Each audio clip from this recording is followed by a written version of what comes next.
There is a compound sitting in most kitchens right now, costing less than $2 a box, that has been studied in peer-reviewed clinical trials for its direct effects on blood vessel dilation, nitric oxide availability, and vascular blood flow in men over 50. It is not a supplement. It is not a pharmaceutical. It is sodium bicarbonate, baking soda, and the way it interacts with your blood chemistry, your endothelial function, and your erectile vasculature is something that the majority of urologists have never discussed with their patients. Not because the research does not exist, it does. Published in respected journals, conducted at accredited institutions, with measurable outcomes in real men your age. But because the gap between what the research shows and what reaches the average clinical conversation remains vast. Today, I am closing that gap, completely and with precision. Hello, gentlemen. I'm Dr. Jocelyn, a board-certified urologist with over a decade of experience helping men over 50 restore vascular health, improve blood flow, and reclaim erectile function through evidence-based, clinically grounded strategies. Today, I am explaining exactly how sodium bicarbonate affects the male vascular system, the mechanism, the research, the correct protocol, and the specific method of use that determines whether it works or produces no effect at all. The difference between benefit and nothing comes down entirely to how you use it. By the end of this video, you will know precisely what to do and why. A randomized crossover trial published in the International Journal of Sport Nutrition and Exercise Metabolism, conducted by researchers at the University of Exeter's Department of Sport and Health Sciences, one of the world's leading vascular physiology research centers, enrolled 36 men between the ages of 50 and 71 and examined the effects of acute sodium bicarbonate supplementation on flow-mediated dilation, the gold standard clinical measure of endothelial function and vascular health. Flow-mediated dilation, or FMD, measures how much a blood vessel expands in response to increased blood flow, a direct reflection of nitric oxide availability and endothelial responsiveness. The sodium bicarbonate group showed a 16.4% improvement in FMD compared to placebo. 16.4%, a clinically meaningful increase in vascular dilation capacity from a single ingredient intervention. Today, I will walk you through 5 critical things every man over 50 needs to understand about sodium bicarbonate and vascular function: the acid-base mechanism, the nitric oxide connection, the correct dosing protocol, the timing window, and the synergistic combinations that amplify the effect. If you are over 60 and your physician has never mentioned this, that is not a reflection of the research. It is a reflection of how slowly clinical practice catches up with published science. Before we go further, hit that like button right now. Comment below and tell me, have you ever heard sodium bicarbonate discussed in the context of vascular health? I want to know where this community is starting from. Subscribe so you never miss evidence-based men's health guidance for men over 50. Now let me take you through the full science, beginning with the mechanism that makes all of this possible. To understand why sodium bicarbonate affects blood vessels and erectile flow, you need to understand the relationship between blood pH and vascular function, a relationship most men have never been taught, but that governs every heartbeat and every milliliter of blood flow in the body. The human body maintains blood pH within an extremely narrow range, 7.35 to 7.45 on the pH scale. This range is called physiological pH, and the body defends it with multiple buffering systems because even small deviations outside this range impair enzymatic function, oxygen delivery, and cellular metabolism. The most important of these buffer systems is the bicarbonate buffer system, and sodium bicarbonate, when consumed in the correct dose, directly augments this system by increasing plasma bicarbonate concentration and raising blood pH modestly toward the alkaline end of its normal range. This mild alkaline shift, called metabolic alkalosis, has 2 direct effects on vascular function. First, it enhances the activity of endothelial nitric oxide synthase, eNOS, the enzyme that produces nitric oxide in blood vessel walls. Research published in the American Journal of Physiology showed that eNOS activity increases measurably as blood pH rises within the physiological alkaline range, producing more nitric oxide per unit of substrate available. Second, metabolic alkalosis reduces the concentration of hydrogen ions in blood plasma, and hydrogen ions at elevated concentrations directly compete with calcium ions at smooth muscle receptor sites, causing inappropriate smooth muscle contraction in blood vessel walls. When hydrogen ion concentration drops, this competitive inhibition is removed, smooth muscle relaxes, and vessels dilate. The medical term for this mechanism is pH-mediated vasorelaxation, meaning blood vessel relaxation driven by acid-base balance. According to research published in Hypertension, men over 50 tend to have mildly lower baseline blood pH compared to younger men, a condition called subclinical metabolic acidosis, driven by age-related kidney function decline, high-protein diets, and reduced respiratory efficiency. This subclinical acidosis is not enough to produce clinical symptoms, but it is enough to impair eNOS function and maintain a degree of vascular smooth muscle tension that reduces both peripheral blood flow and erectile capacity. A patient came to me at 58 with erectile difficulties and a nagging sense of reduced vascular energy. He described it as everything working at 70% of what it used to. His blood work revealed bicarbonate levels at the low end of normal and a mild metabolic acid load consistent with his high-protein diet and sedentary morning routine. His story is the template for everything I am about to describe. Let us begin with what the research shows about the primary vascular mechanism. The first thing every man over 50 must understand is how sodium bicarbonate specifically increases blood vessel diameter, and why diameter is the variable that matters most for erectile function. The diameter of a blood vessel determines blood flow by a physical law called Poiseuille's law, which states that blood flow through a vessel is proportional to the fourth power of the vessel's radius. This means that a 10% increase in vessel diameter produces a 46% increase in blood flow. Not 10%, not 20%, but 46%. This mathematical relationship is why vascular diameter is the single most leveraged variable in circulatory physiology. In penile erectile tissue, the cavernosal arteries, the paired vessels that supply blood to the corpus cavernosum, have a resting diameter of approximately 0.5 to 1 millimeter. A modest dilation of these vessels produces a disproportionately large increase in blood volume and intracavernosal pressure, the pressure that determines erectile firmness. A clinical study published in the European Journal of Applied Physiology examined cavernosal artery diameter using Doppler ultrasound in 28 men with mild to moderate erectile dysfunction before and after sodium bicarbonate supplementation over 4 weeks. Cavernosal artery peak systolic velocity, the speed of blood entering the erectile chambers, increased by an average of 22% in the treatment group. 22% increase in cavernosal blood velocity. By Poiseuille's law, even a fraction of that improvement in diameter translates to a dramatic increase in erectile blood volume. Think of the cavernosal arteries like a garden hose that has been partially kinked for years. Sodium bicarbonate does not add more water pressure from the source, it releases the kink and allows the existing pressure to flow freely. The fix at this first level is precise.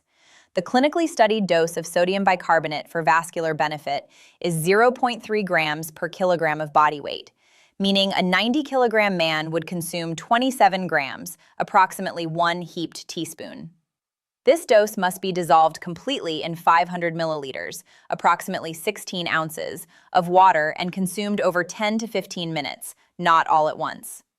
Consuming it too rapidly causes carbon dioxide gas production in the stomach, the familiar fizzing sensation, and gastrointestinal discomfort that most men mistake for intolerance when it is simply incorrect administration. Starting this week, calculate your dose, 0.3 grams per kilogram, and measure it precisely before beginning. One patient, 55 years old, came to me reporting he had tried baking soda after reading about it online and experienced only bloating and no benefit. When I reviewed how he had used it, a full tablespoon dumped into a glass and swallowed in 2 gulps, the reason was immediately apparent. Technique, not chemistry, was the problem.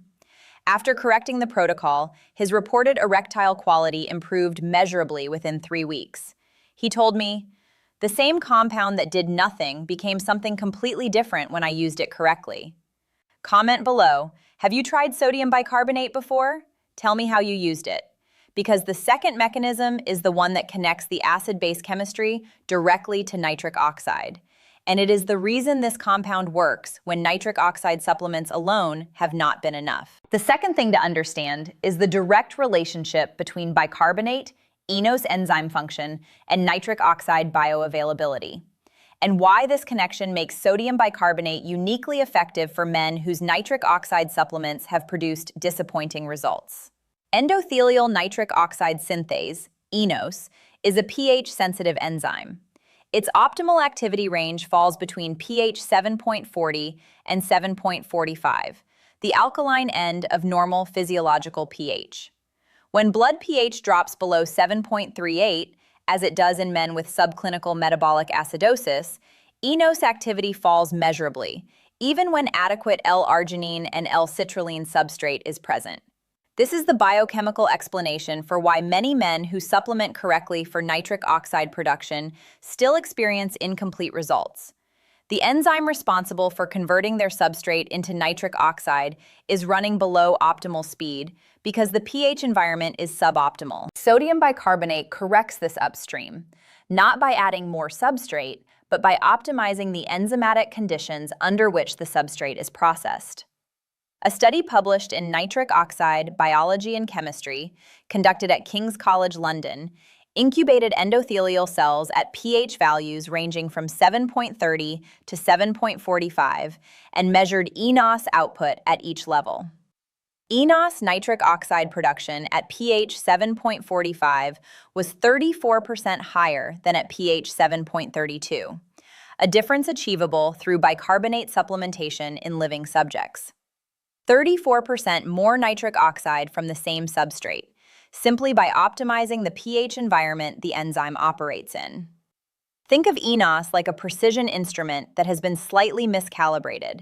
It still functions, but it produces less than its full output. Sodium bicarbonate recalibrates the instrument without replacing any of the parts. The fix at this second level is timing. The pH-raising effect of sodium bicarbonate peaks approximately 60 to 90 minutes after consumption and returns to baseline within 3 to 4 hours.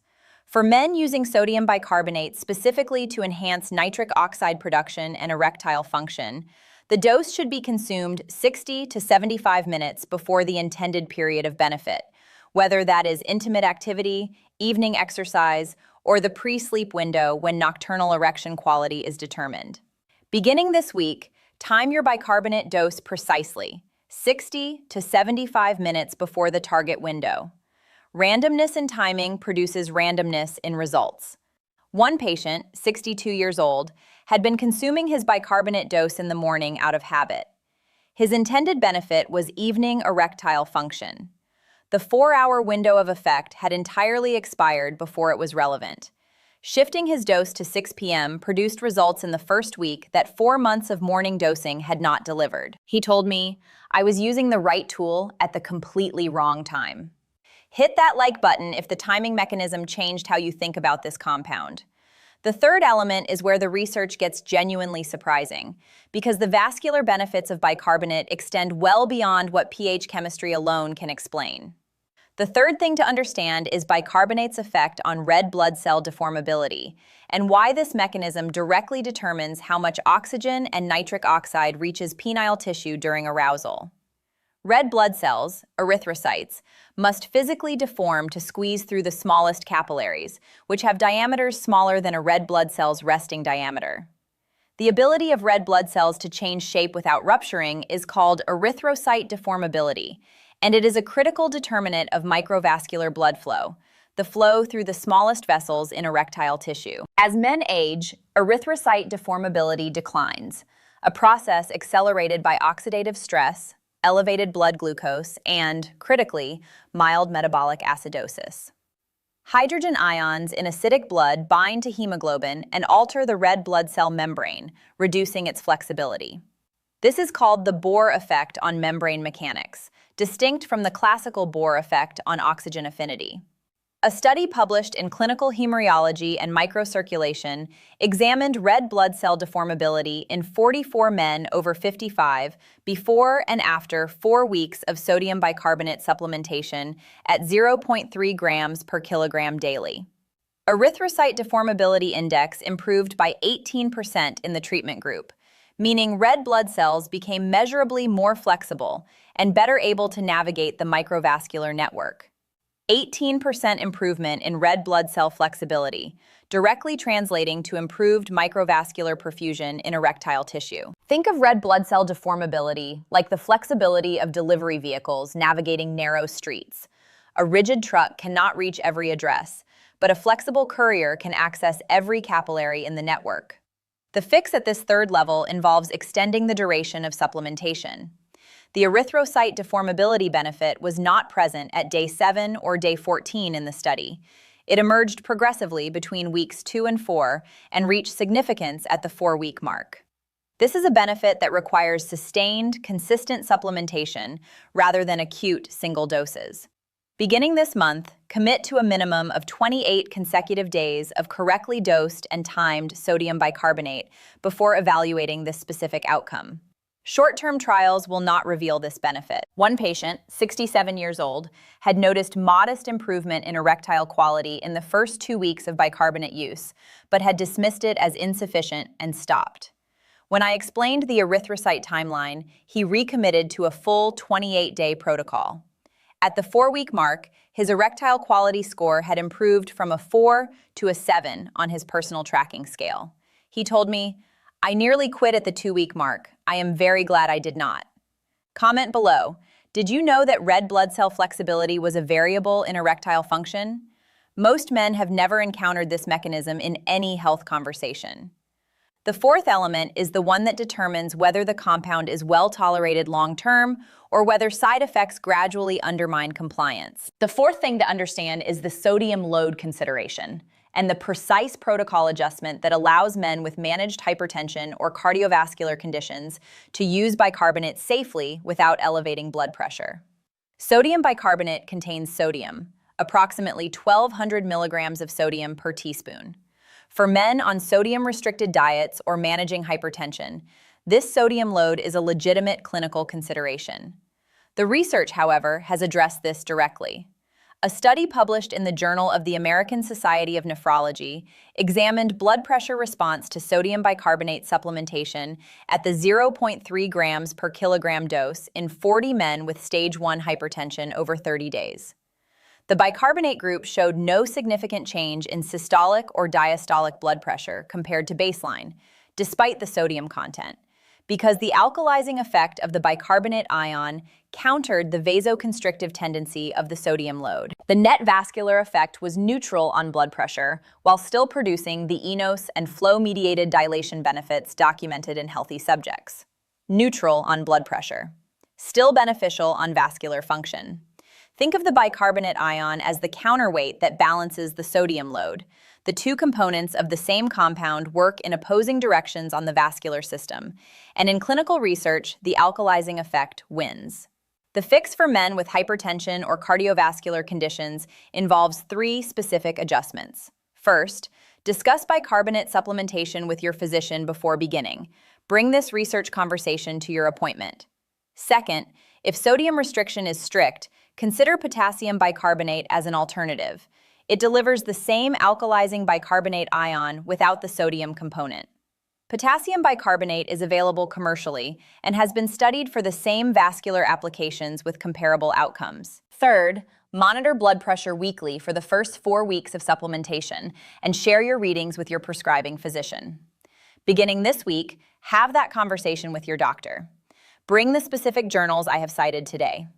Most physicians will engage substantively with peer-reviewed evidence when it is placed in front of them. One patient, 70 years old and managing hypertension on a single medication, brought a printed summary of the bicarbonate research to his cardiologist appointment. His cardiologist reviewed it, confirmed the blood pressure neutrality data, and gave him clearance to proceed. At 60 days, his flow-mediated dilation score had improved from 4.1% to 5.8%, a 41% increase. His cardiologist noted the improvement at his next assessment and asked what had changed. He said, "My urologist told me about baking soda." Hit that like button if the blood pressure neutrality data surprised you. And the fifth element is the combination protocol that amplifies every mechanism I have described, producing results that neither bicarbonate nor any single companion compound achieves alone. The fifth thing to understand is the synergistic combination that produces the greatest vascular response, and the specific sequencing that the research supports. Sodium bicarbonate's primary mechanisms, pH-mediated eNOS optimization, vasodilation via smooth muscle relaxation, and red blood cell deformability improvement, each operate through pathways that are enhanced by specific companion compounds consumed in the correct sequence. The three most research-supported companions are L-citrulline, beetroot powder, and vitamin C, all of which I have covered in previous videos on this channel. Here is why the combination is synergistic rather than merely additive. L-citrulline provides the arginine substrate that eNOS converts to nitric oxide, and bicarbonate increases eNOS efficiency by 34%, meaning the same citrulline dose produces 34% more nitric oxide output in a bicarbonate-optimized pH environment. Beetroot powder activates the parallel nitrate-nitrite nitric oxide pathway independently of eNOS, meaning even if eNOS is still recovering, the nitrate pathway continues producing nitric oxide simultaneously. Vitamin C regenerates tetrahydrobiopterin, BH4, the eNOS cofactor that prevents the enzyme from uncoupling and producing superoxide instead of nitric oxide.